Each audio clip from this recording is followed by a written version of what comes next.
కళాకారుల్లో ఉన్న కళల్ని వెలికి తీయడానికి త్యాగరాజ ఉత్సవాలు ఎంతగానో ఉపకరిస్తున్నాయని ఎమ్మెల్యే విప్ ఆది శ్రీనివాస్ అన్నారు. రాజన్న సిరిసిల్ల జిల్లా వేములవాడ శ్రీ రాజరాజేశ్వర దేవస్థానంలో 72వ త్యాగరాజ ఆరాధన ఉత్సవాలను ప్రారంభించారు. అనంతరం మాట్లాడుతూ దక్షిణ కాశీగా పేరుగాంచిన రాజన్న ఆలయంలో 72 సంవత్సరాలుగా నిర్విరామంగా కొనసాగడం అభినందనీయమని అన్నారు. పెద్దలు సాంబయ్య ప్రారంభించిన ఈ ఉత్సవాలు నేటికి నిర్విరామంగా కొనసాగుతున్నాయని పేర్కొన్నారు. వేములవాడ శ్రీ రాజరాజేశ్వరం సన్నిధిలో శ్రీ త్యాగరాజ ఆరాధన ఉత్సవాలు 7 దశాబ్దాలుగా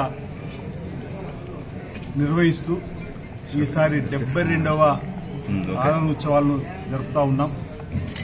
ప్రధానంగా త్యాగరాజు గారు వాగ్గేయకారుడిగా, లయబ్రహ్మగా, నాదబ్రహ్మగా మన తెలుగువాడే అయినప్పటికీ తంజావూరు రాష్ట్రంలో వారు పుట్టి పెరిగి కర్ణాటక సంగీతంలో విద్వాంసుడిగా చక్కటి పేరు ప్రఖ్యాతులు పొంది అనేక కీర్తనలు ఇంచుమించు 24 పైచిలుకు కీర్తనల ద్వారా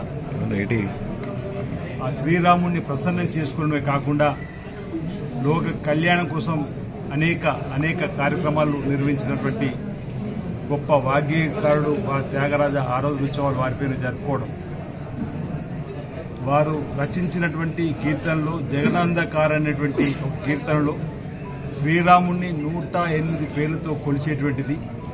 ఆ శ్రీరాముణ్ణి ప్రసన్నం చేసుకొని వాగ్గేయకారుడు అంటే మన కీర్తనతో కూడా దేవుడికి దగ్గర కావచ్చు అనేటువంటి మరి యొక్క అంశం ఏదో వారి జీవిత చరిత్రలో మనకు అనిపించేటువంటి అంశం.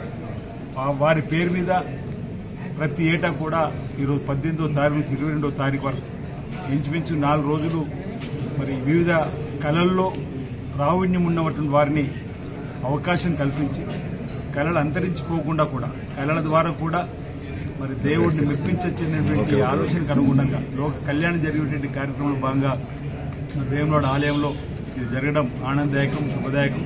మరి వేములవాడలో 72 సంవత్సరాల క్రితం పెద్దలు సాంబయ్య గారు ఈ కార్యక్రమాన్ని అమలు చేస్తూ ముందుకు పోతున్న క్రమంలో వారిని కూడా ప్రతి ఏటా తలుచుకొని అంటే త్యాగరాజు చేసినటువంటి ఆలోచన విధానాన్ని ఈ తరానికి కూడా అందివ్వడం ఒక స్ఫూర్తిగా ఆ కీర్తన ద్వారా దేవుడి దగ్గరే విధంగా ఉండేటువంటి వాటిలో ఉన్నటువంటి అంశాలను గమనించే విధంగా ఈ కార్యక్రమం ఏర్పాటు చేయడం ఆనందదాయకం, శుభదాయకంగా నేను భావిస్తూ మరి అలాంటి వాగ్గేయకారుడిగా పేరు ప్రఖ్యాతులు గాంచినటువంటి నాదబ్రహ్మ, లయబ్రహ్మకు సంబంధించినటువంటి మరి వారి త్యాగరాజు ఉత్సవాన్ని ఈరోజు వేములవాడ రాజన్న ఆలయంలో ఘనంగా